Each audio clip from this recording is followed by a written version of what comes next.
Hello, friends, and welcome to the BBPN Business Show. And today's topic is going to be about indie artists and musicians and entertainers, okay?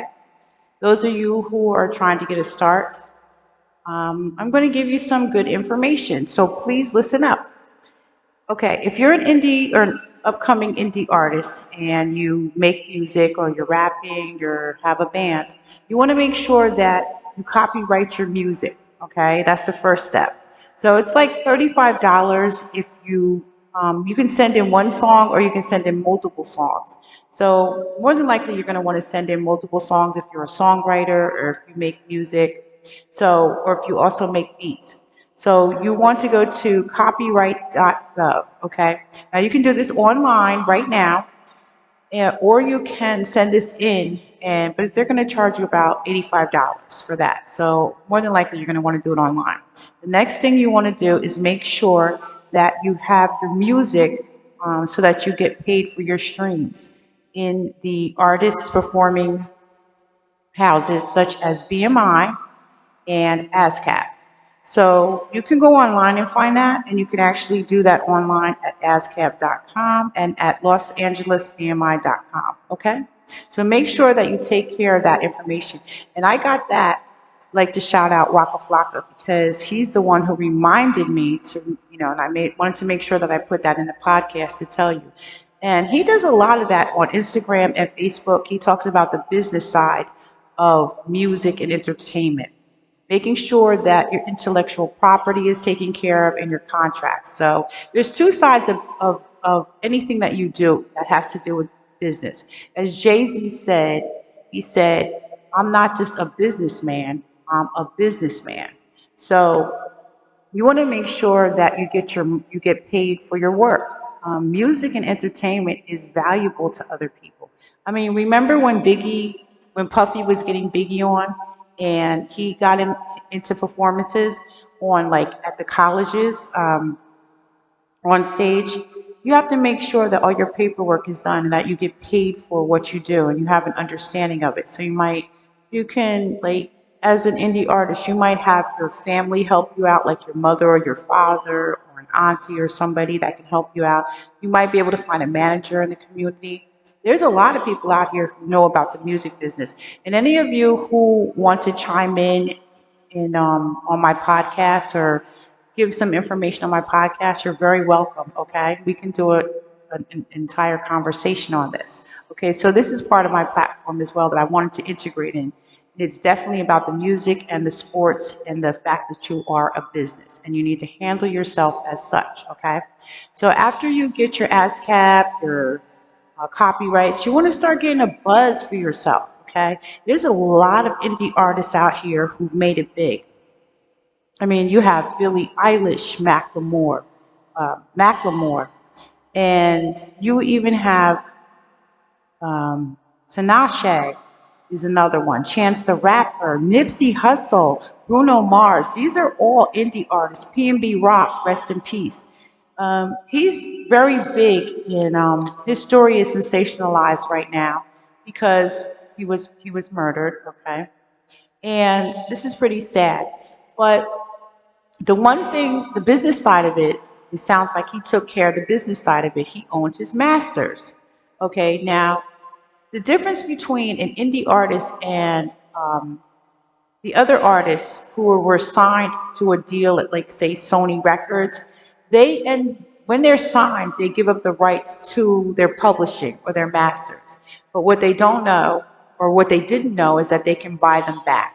People like Snoop Dogg and Anita Baker just got the publishing rights to her music. Okay, there's other artists like Beyonce who do not own all the rights to her music. Okay, for whatever reason, you know.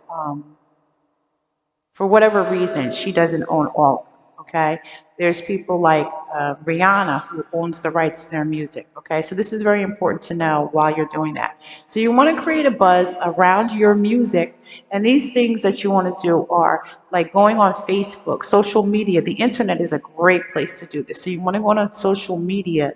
You want to make videos for YouTube and other places to YouTube, Instagram, Twitter, you guys know all these places. You want to set up a website, okay, so people can go to and hear your music. Also, you can, as you start getting huge, okay, out here, you might want to brand yourself.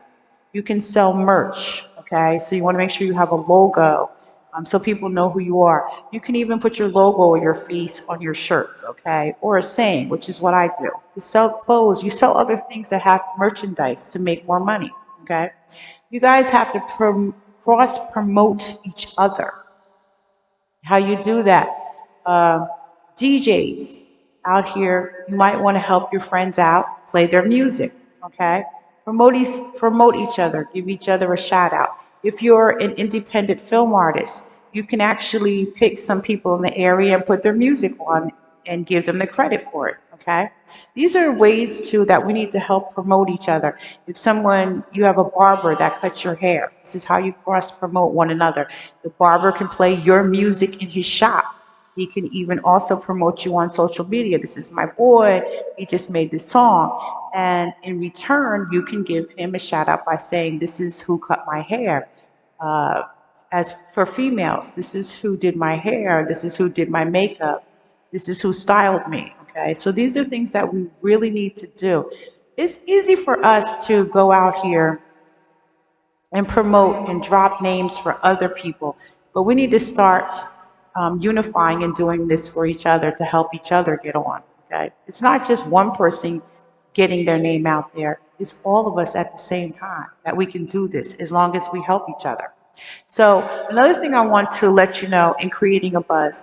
So you're going to also, these are ways to get streams and make money. So you want to monetize when you get a certain amount of followers. You want to monetize your Facebook page, your Instagram, your YouTube, and you monetize your stream so you get paid.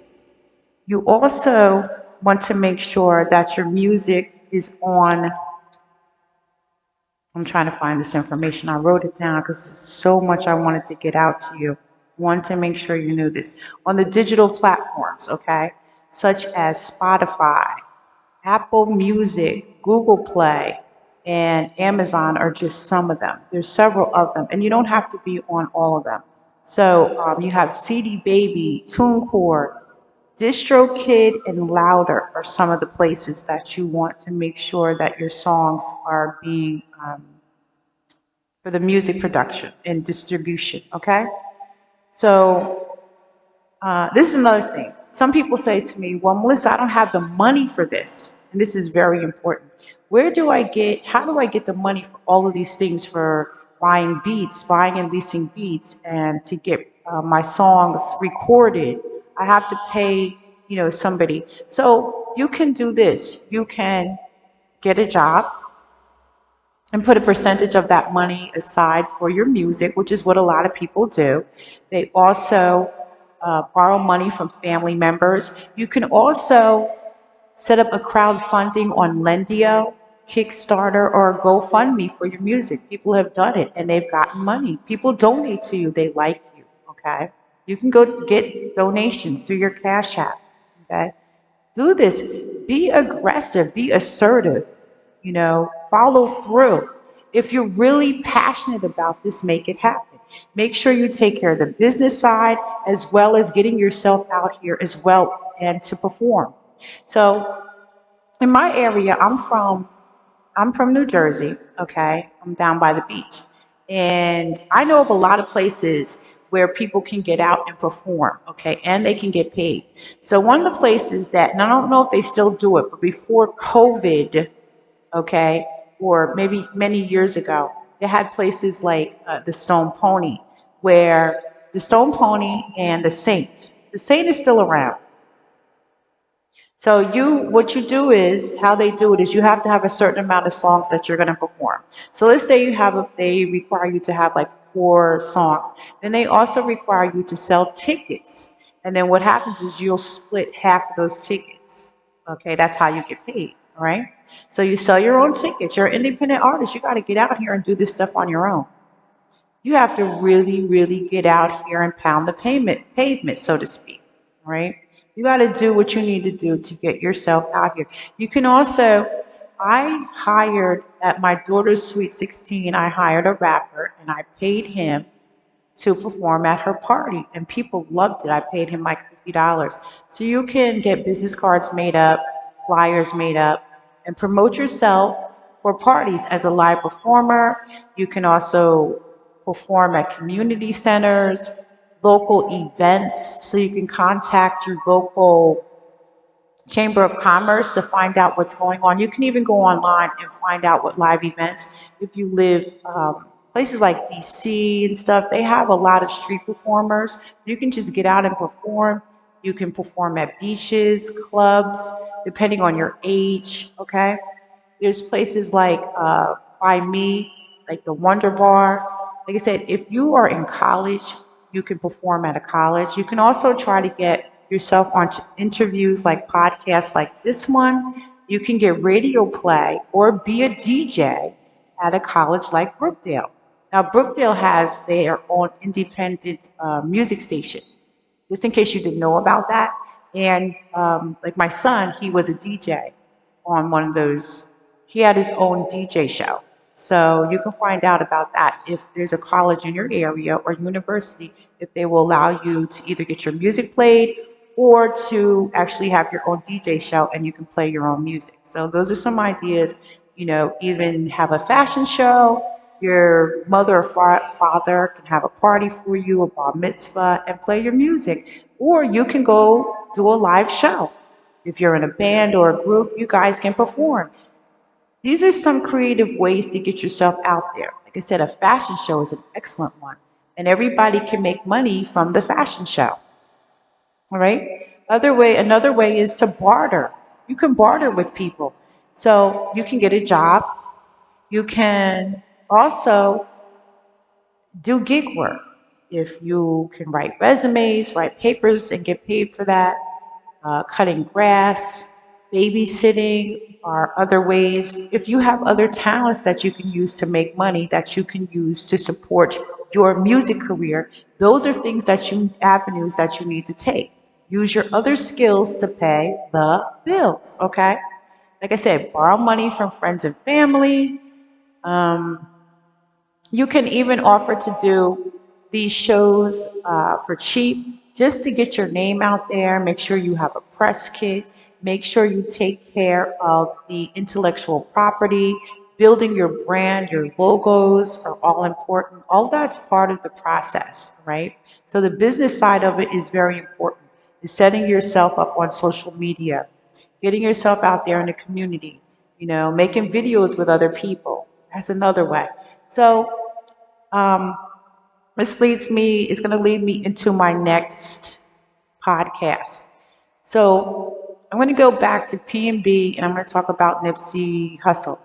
P&B owned his masters, all right, which means that when you guys stream his music, his family is going to get paid for the music. But the other side of that is that I wanted to talk about is say you got hurt or incapacitated, okay, and you're making it big. Do you have other things taken care of for your family, like a will or a life insurance? Okay, and that's going to lead me into my next podcast. Now, I want you to like and subscribe this and share with somebody. I also want to let you know that part of my platform, which is I'm integrating right now, is the music and entertainment side, which is really important to me. So if any of you have music that you want me to play on my show, or I can also interview you on the show, or I can have other people do this. I don't necessarily have to do the interviewing, but I would love to hear your side of your story about your music. I want to play it. So send some of your information into me. Send your music to me and your contact information to Ms. Williams, MIZZWILLIAMZ at AOL.com. Send your music in. And please, some of this music, I can't play it if it has a lot of profanity in it. So if it's got a lot of the N word and the F word and this, send me some clean music. Can you clean it up? Okay, send me clean music. Some dance music, some music that, like I said, doesn't have the profanity in it, okay? I want to make this a clean show. And I also want to let you know that a long time ago, I had a show. It was on cable. It was on a cable vision on television. So I'd like to kind of integrate and bring that back if I can. So if I get enough artists that come on my show and the platform gets bigger, then I can bring the cable show back and you can see yourself on television, which I think you would like. But I mean, YouTube is good, it's excellent platform to do these shows, okay? These podcasts. So send your music into me at mswilliams at AOL.com. And stay tuned, like and subscribe to my show. And stay tuned for my next podcast. I really want to talk about wills and asset protection and passing things down. This is part of financial literacy, okay? And passing this stuff down to your family members, your royalties, making sure that they get that, okay? So, again, I'm Melissa C. Williams, and this is the BBPN Business Podcast. And I'll see you again in the next podcast. Join me, please, everybody. And go today blessed. And I'll see you again. Peace and love.